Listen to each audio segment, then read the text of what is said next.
जी नाज़रीन, मैं हूं आपका मेज़बान मंजूर चौधरी और आप प्रोग्राम देख रहे हैं हम आवाम। आज हम बात करेंगे रेलवे मुलाजमीन की, जिनकी तनख्वाहें तकरीबन हर माह ये वतीरा बन चुका है वफाकी हुकूमत का और रेलवे इंतज़ामिया का, कि जिनकी तनख्वाहें यकम को आती हैं उनको 15 और 20 तारीख को तनख्वाहें दी जाती हैं, और जिनकी 7 को आती हैं ऐसे ही उनको 10-15 दिन के मार्जिन पे तनख्वाहें दी जाती हैं। ये इस वक्त जो फ़िल वक्त महंगाई का सुनामी आया हुआ है, वो पेट्रोल बम की शक्ल में हो, बिजली बम की शक्ल में हो, गरीब आदमी जो मज़दूर है रेलवे और जिसकी बदौलत आज रेल का पहिया चल रहा है, वो ख़ुदकशियों पे मजबूर हैं। आएँ जी इनसे बात करते हैं, इन लोगों का क्या कहना है। हमारे साथ वर्कर यूनियन CBA के जो सेक्रेटरी जनरल है राना मासूम साहब, वो हमारे साथ मौजूद हैं। आएँ जी इनसे बात करते हैं। अस्सलाम वालेकुम। वालेकुम अस्सलाम। सर, जैसे मैंने आपसे सवाल किया कि ये जो रेलवे मुलाजमीन की तनख्वाहें हैं, ये टाइम पे क्यों नहीं आ रही जैसे कि पहले आया करती थी?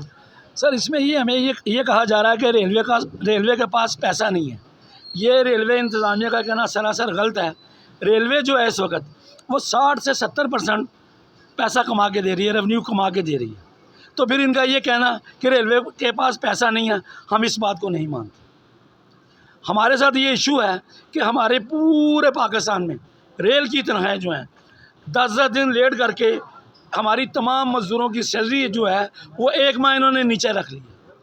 आज के इस महंगाई के दौर में जब बिजली के बिल इतने आ रहे हैं, जब आटा इतना महंगा हो गया, चीनी नहीं मिल रही, घी नहीं मिल रहे, उस सूरत में आप ये बताएं कि जो हमें थोड़ी बहुत रेलवे में तनख्वाह मिल रही थी, जब हमारी वो तनख्वाहें भी आप रोक लेंगे तो फिर हमारा अंजाम क्या होगा?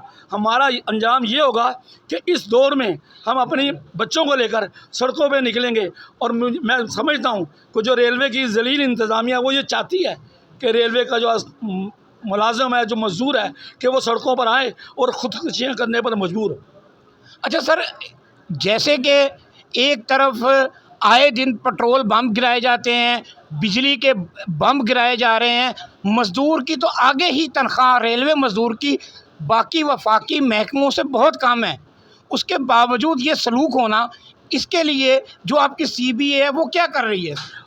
उसके मतलब हमारा ये कहना है कि हमने इस सिलसिले में रेलवे मिनिस्टर, CO रेलवे और FNCO से हमारी बेशुमार मुलाकातें हो चुकी। तनख्वाह के इशू पर हुई, इस बजट के मामले पर हुई। वो हर दफ़ा हमें सब्ज़ बाग दिखाते हैं कि इंशाअल्लाह ताला इस दफ़ा जो आपकी तनख्वाहें हैं वो राइट टाइम हो जाएंगी।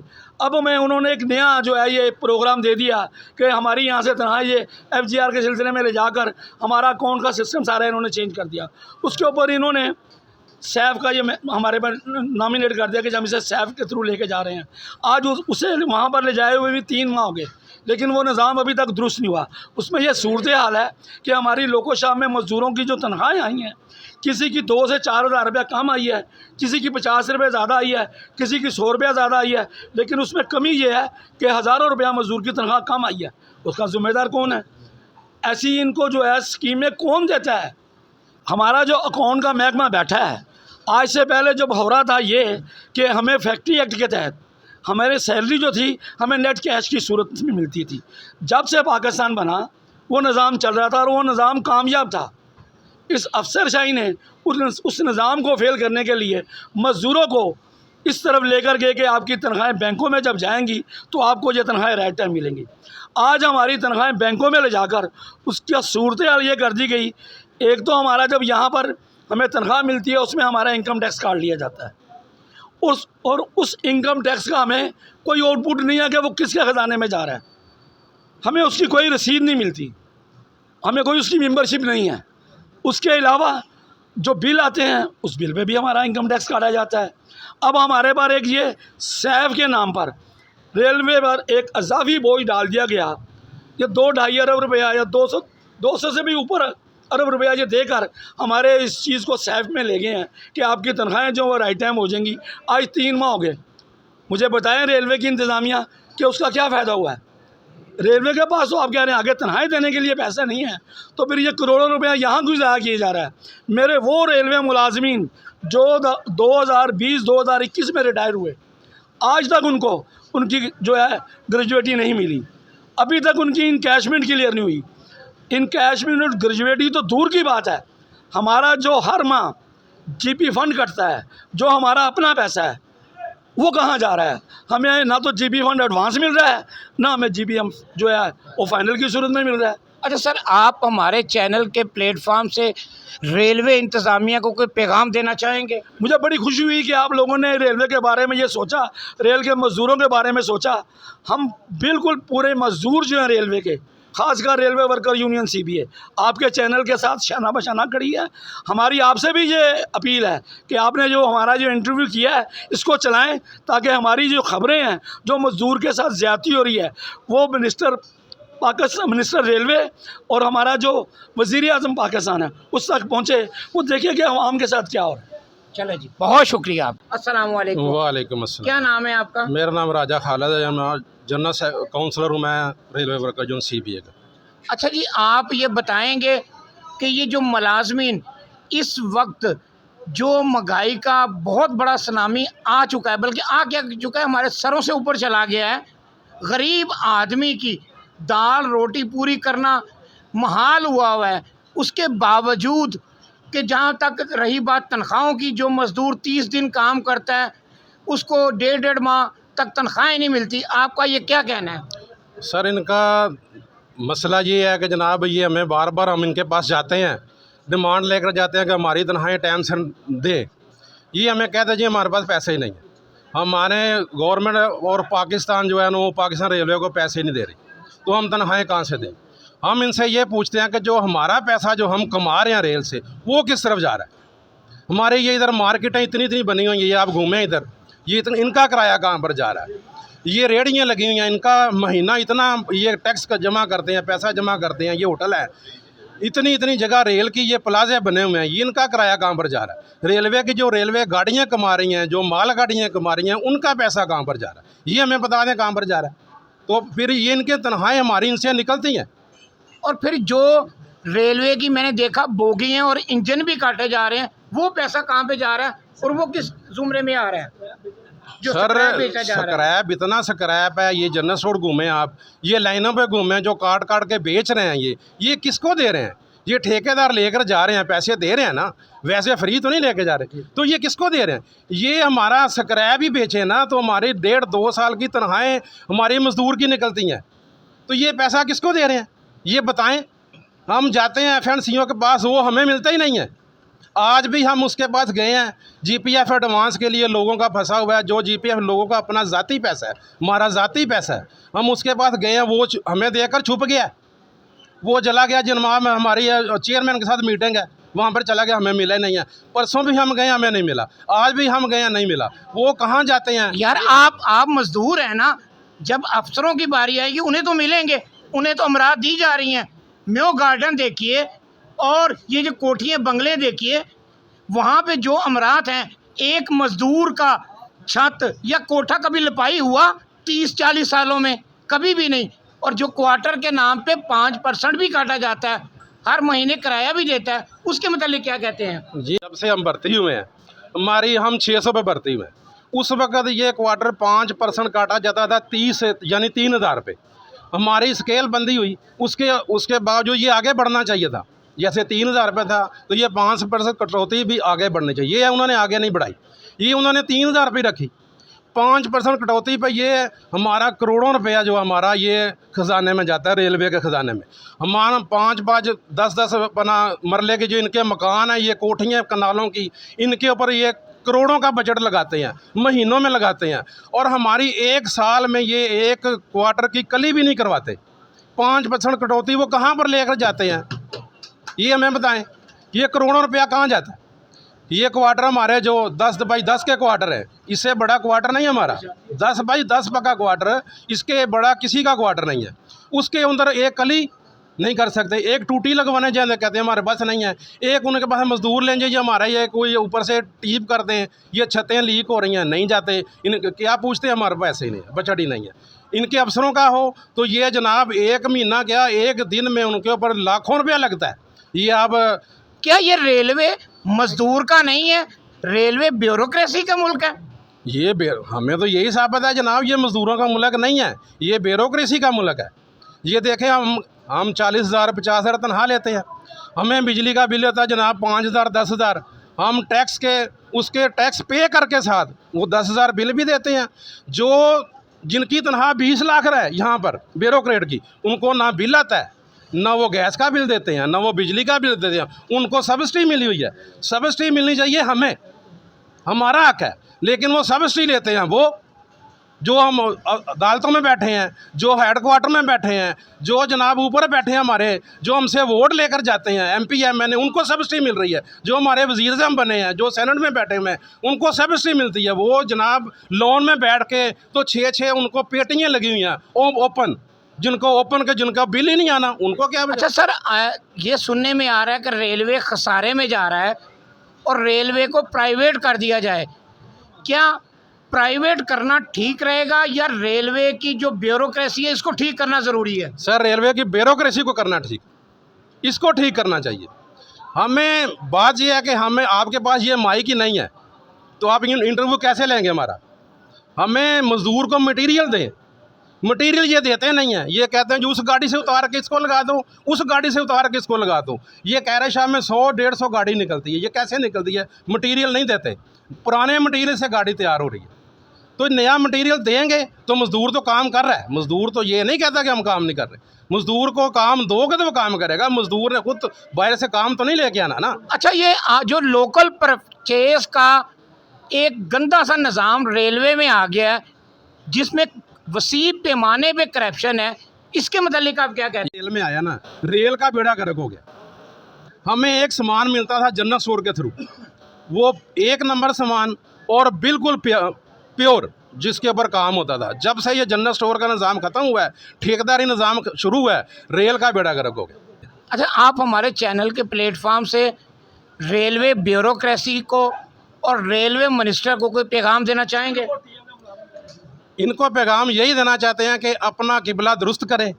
हमारे जो TLA के मुलाजम हैं, जो PM पैकेज हैं, जो हमारे बच्चे बच्चियाँ स्कूलों में कच्चे हैं, उनको पक्का करें और हमारी तनख्वाहें टाइम से करें। और हमारे जो वाजिबात हैं रिटायरमेंटों के, ये वाजिबात टाइम से दें। दूसरा, जो 1 साल की हमें क्वार्टर की एक्सटेंशन मिलती है, जो बंदा रिटायर हो जाता है उसको पैसे नहीं मिलते, वो कहाँ जाएगा वो क्वार्टर छोड़ के? उस क्वार्टर की एक्सटेंशन जो वो बढ़ानी चाहिए जब तक बंदे को पैसे नहीं मिलते। ये हमारा बहुत शुक्रिया। अस्सलाम वालेकुम। वालेकुम सलाम। सर, क्या नाम है? आप ज़रा अपना तारुफ करवा जी, दीजिए। मेरा नाम इफ्तिखार अहमद भट्ट है और मैं रेलवे वर्कर नसीबे का मरकज़ी जॉइंट सेक्रेटरी हूँ। अच्छा सर, आप ये बताएंगे कि जैसे रेलवे के मुख्तलिफ शापों में तनख्वाह जो है अभी तक वक्त पे नहीं दी गई, और ये कोई पहली दफ़ा नहीं है, पिछले तकरीबन 1 साल से ये रूटीन चल रही है। इसकी वजूहात क्या हैं आपकी नज़र में? इसकी वजूहात एक्सपेरिमेंट है। थोड़ा अर्सा पहले जाएं तो एक इन्होंने नया सिस्टम इधर इंट्रोड्यूस करवाया, थंब सिस्टम, कि हमारी हाज़िरी थंब पे कर लगेगी। वो यहाँ पर उन्होंने ला के वो रखे थंब के लिए बायोमेट्रिक सिस्टम रखा, लेकिन क्या हुआ, वो साल 6 महीने के बाद नाकाम हो गया। रेलवे को करोड़ों का टीका लग गया। उसके बाद इन्होंने एक और सिस्टम लेके आए कि आइंदा से लेबर की तमाम स्टाफ की हाज़िरी कैमरे में लगेगी। वो भी फेल हो गया। 3 साल का उनके साथ इनका मुआहदा था, करोड़ों रुपए उसमें भी ज़ाया कर दिए। अब एक नया सिस्टम ले आए हैं सैप, वो तनख्वाहों के लिए। इसमें भी करोड़ों नहीं, इसमें सुना कि 1.5-2 अरब का या इससे भी ज़्यादा का शायद रेलवे को टीका लगेगा। 3 माह से वो चल रहे हैं और 1 माह भी वो तनख्वाह टाइम पे नहीं दे सके। इससे तनख्वाहें तो हमारी तकरीबन 1 साल से लेट हो रही हैं। अच्छा सर, आप अपग्रेडेशन के मतलब क्या कहेंगे कि जिसमें कहा गया था कि क्लास 4 के मुलाजमीन हैं उन्हें 2 स्केल दिए जाएंगे, क्लास 3 के मुलाजमीन जो है उन्हें 1 स्केल दिया जाएगा। ये मासवाए क्लर्क हजरात के किसी को भी स्केल नहीं लगा। देखें, जिन्हें लग गया ना, हम उसको मुबारकबाद देते हैं, चलो किसी ना किसी का तो भला हुआ। लेकिन ये रेलवे इंतज़ामिया ने या रेलवे मिनिस्ट्री ने, क्योंकि हमारे रेलवे में फाइनेंशियल क्राइसिस हैं सर, लेकिन बाकी महकमों में भी वफाक के जितने अदारे हैं उनमें स्केल लग गया है, सिर्फ रेलवे में ही मसला हाँ है। जी, वो रेलवे में मैं यही तो बात कर रहा हूँ ना। उन्होंने ये किया है कि जब उन्होंने लेटर निकाली है उसके ऊपर एक लफ्ज़ उन्होंने मेंशन कर दिया है सिविल सर्वेंट। जब सिविल सर्वेंट को कर दिया, वो परसेंटेज में कुछ हमारे क्लैरिकल स्टाफ आ जाते हैं, पुलिस वाले आ जाते हैं, लेकिन 80% जो तबका जिसकी वजह से रेल चल रही है टेक्निकल स्टाफ जो रेल को चला रहा है, रेल के पहिए को चला रहा है, सारे निज़ाम को चला रहा है, उनको उन्होंने कर दिया कि ये फैक्ट्री एक्ट के मुलाजम हैं, इसलिए इनको नहीं मिलेगा। वो उसके ऊपर उन्होंने एक लफ्ज़ मेंशन कर दिया सिविल। सर वैसे सुनने में ये भी आया है कि जो पैरामेडिकल स्टाफ है रेलवे का उनको भी नहीं दिए जा रहा। उन्हें भी उन्होंने मतलब उसमें कर दिया होगा, सिविल सर्वेंट में निकाल दिया होगा, हमारे साथ डाल दिया होगा। अच्छा सर, एक्शन नहीं होती तो आपकी तंजीम जो है कोई इत्तेजाज का इरादा रखती है? हाँ, इंशाल्लाह ताला बिल्कुल रखते हैं। हमने इससे पहले भी स्ट्रगल की, तकरीबन 4-5 साल हमने सड़कों के ऊपर एहतजाज किया। उसमें हमारे 3 मुतालबे थे, जिसमें नंबर 1 था कि हमारा टेक्निकल अलाउंस जो है वो हमें 11% मिलता था, वो 25% किया, वो हुआ, वो हमारा माना गया मुतालबा। उसके बाद ये अपग्रेडेशन के लिए हमने बड़ी जद्दोजहद की, और वो पुराने मिनिस्टर जो थे हमारे साहब शेख रशीद साहब, उन्होंने हमारे इस मुतालबे को एक्सेप्ट किया। हमारे सीओ साहब थे आफ्ताब अकबर साहब, उन्होंने भी इसको एक्सेप्ट किया। हमारे सीपीओ साहब से बिलाल सरवर साहब, उन्होंने भी एक्सेप्ट किया। वो पास हो चुका है हमारी अपग्रेडेशन, वो हमारी बड़ी तवील जदोजहद थी, वो हमारी मिनिस्ट्री ने पास करके फाइनेंस में भेज दिया। सिर्फ ये फाइनेंस की वजह से वो हमारा वो अपग्रेडेशन रुकी है। क्या कोई मेंबर फाइनेंस जो हैं या FNCO जो है, इनकी तरफ से कोई रुकावट है? हाँ, इनकी तरफ से रुकावट है। ये आगे कह देते हैं हमारे पास इतना मतलब पैसा नहीं है जितना आपका वो बन रहा है। जबकि रेलवे ब्यूरोक्रेसी के लिए जो उनकी अमरात हैं, जो हेडक्वार्टर में बैठे हैं, करोड़ों नहीं अरबों रुपया उनको सिर्फ अमरात के ज़ुमरे में दिया जाता है। जब मजदूर की बारी आती है तो तब कुछ नहीं होता। हाँ, ये आपकी बात बिल्कुल दुरुस्त है। ये मैं अभी बात तो बता रहा हूँ, ये सैप सिस्टम जो लेकर आए हैं तनख्वाहों के लिए, ये क्या है? ये भी तो मतलब रेलवे का नुकसान ही करना है ना, उन्हें फेल हो जाना है। ये 3-4 माह में इन्होंने हमारी तनख्वाहें टाइम पे नहीं कर सके। यकम वालों को तनख्वाह अभी नहीं मिली, आज 13 तारीख हो गया है। 7 तारीख हमारे कैरशाह बहुत बड़ा यूनिट है जो 120 गाड़ियाँ महीने की निकाल रहे हैं, जिसकी वजह से रेल चल रही है। आज 8-10 दिन हो गए, उनकी पेमेंट नहीं हो सकी। वो कैसे सिस्टम चलाएँगे? मुझे आप बताएँ, आप पाकिस्तानी शहरी हैं, अगर आपका बिल आ गया है 5 तारीख को और उसकी आखिरी डेट है बिजली का जमा करवाने की 8 तारीख को आपके पास पैसे ही नहीं होंगे, सैलरी नहीं होगा, बिल जमा करवा सकते हैं आप? नहीं करवा सकते। इसी तरह हमारे लोगों के अब नेक्स्ट मंथ हो जब आएगा तो वो जुर्माना लग जाएगा। उसमें किसका कसूर है? अगर टाइम पे हमें सैलरी मिलती, हमारे लोग वो बिजली, पानी, सुई, गैस के बिल जमा करवाते और अगले जो माह हमारे साथ जुर्माना लगना उससे भी हम बचते। हम तो इस तरह की मुश्किलात का शिकार है। ऊपर से सितम ज़रीफ़ी, महंगाई, अल्लाह अल्लाह अल्लाह। आपको भी पता है, आप तो सर्वे करते रहते हैं शहरों का कि किस तरह महंगाई है। तो फिर तनख्वाह ना मिलना, फिर मिल जाए तो लेट होने, लेट मिली तो फिर उसमें हमारा ये सैप की वजह से किसी अब मैं आपको बात बताता हूँ। हमारी एक शॉप का बंदा है, उसकी क्लास 4 का वो मुलाजम है, उसकी टोटल मेरा हाल 40-45 हज़ार तनख्वाह बनी है, 20,000 रुपया उसको कम आया। अब बताएं, वो 20,000 रुपया उसकी तनख्वाह में से कम हो गया, वो बाकी 25,000 में या 30,000 में कैसे का पूरे महीने का बजट चलाएगा? उसमें बिजली का भी बिल देना है, बच्चों की फीसें भरनी है, और कोई घर ऐसा नहीं है जिसमें कोई बीमार ना हो। चले जी, बहुत शुक्रिया जी। इस वक्त हमारे साथ मौजूद हैं प्रेम यूनियन वर्कशॉप डिवीज़न के सेक्रेटरी जनरल साहब। इनसे बात करते हैं कि मज़दूरों की ये जो तनख्वाहें लेट हैं, इसके मुतल्लिक इनका क्या कहना है। वालेकुम अस्सलाम। सबसे पहले तो मैं मंजूर भाई का शुक्रिया अदा करूँगा कि जब भी कोई मसला हुआ मज़दूरों को, ये मज़दूरों के शाना में शाना खड़े होते हैं, और इनका चैनल भी मज़दूरों के मसाइल को उजागर करता है। ये जो इस वक्त हालात हैं, ये तकरीबन 1.5 साल से इसी तरह चल रहे हैं। एक पिछला भी ज़ख़म ख़त्म नहीं होता तो नया ज़ख़म फिर अगले महीने शुरू हो जाता है। इस वक्त मज़दूर की हालत ये है कि उसे ना तो मोहल्ले का दुकानदार सौदा दे रहा है, ना दूध वाला दूध दे रहा है। वो कहता है तुम्हारे पैसे तो पता नहीं कब आने हैं। और दूसरी तरफ हमारे बच्चों को तलीम का मामला ये हो चुका है कि स्कूल वाले कह रहे हैं कि जी तुम बर वक्त फीस नहीं देते, तुम्हारे बच्चों को स्कूल से निकाल देना। हम किस तरह जाएँ? ना तो मोहल्ले का दुकानदार सौदा ले सकते हैं, ना दूध वाला। हमारी ज़िंदगी अजीरन हो चुकी है, हमारी ज़िंदगी का मकसद समझ चुके। हम तो इस वक्त इतना तंग आ चुके हैं कि लोग खुदकशी को तरजीह दे रहे हैं। क्या किसके पास जाकर रहे हैं? जो पहले वज़ीर साहब थे उनके अपने अल्लड़े तल्लड़े तो सब चलते रहे, जाते हुए उनकी एक अच्छी सी फेयरवेल भी हुई है और उनको अच्छा सा खाना भी दिया गया, लेकिन दूसरी तरफ रेलवे का पास पैसे नहीं है।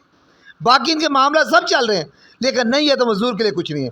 पहले रेलवे मिनिस्टर साहब ने यह कहा था कि रेल की बहाली मज़दूर की खुशहाली।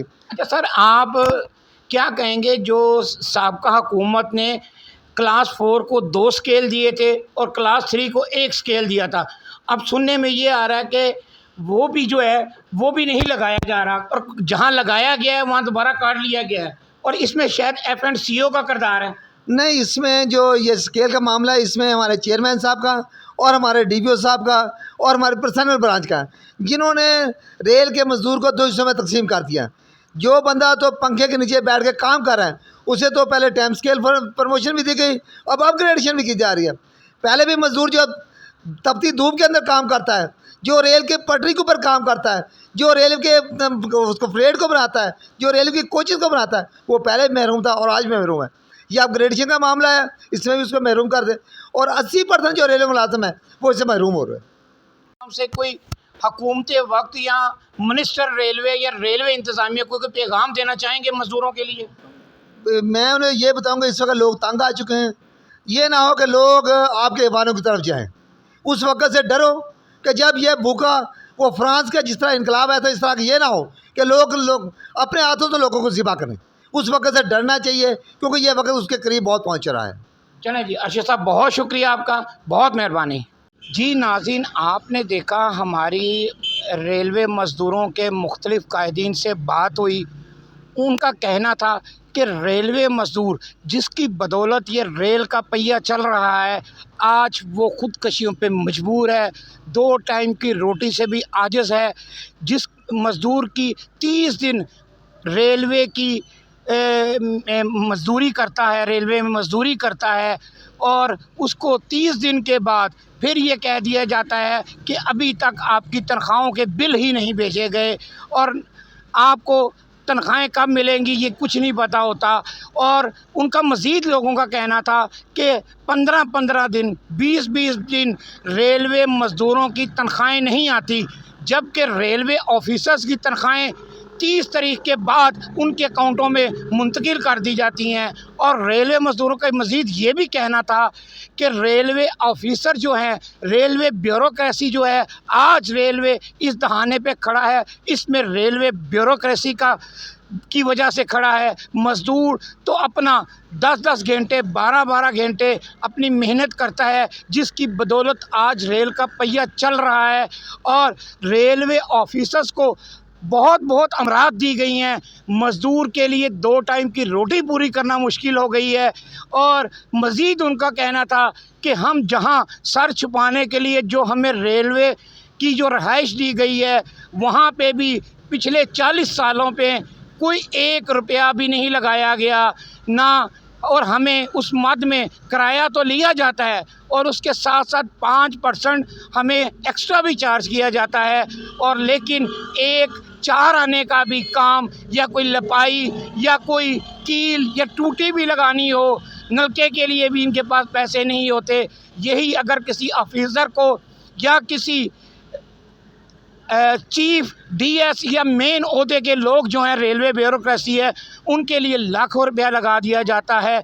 उनका कहना था कि खुदारा रेलवे मज़दूरों पर हुकूमत वक्त, वज़ीर आज़म पाकिस्तान और मिनिस्टर रेलवे ख़ास तवज्जो दे। इसी की वजह से आज मज़दूरों की वजह से रेल का पहिया चल रहा है और चलता रहेगा। अगर मज़दूर ना रहे तो ये रेलवे ब्यूरोक्रेसी कहाँ जाएगी। आज इनके पास फाका करने पे मजबूर हैं, इनके पास 2 टाइम की रोटी भी मैसर नहीं। इसी के साथ आपका मेज़बान मंजूर चौधरी अब आपसे इजाज़त चाहता है। देखते रहे पाक उर्दू न्यूज़।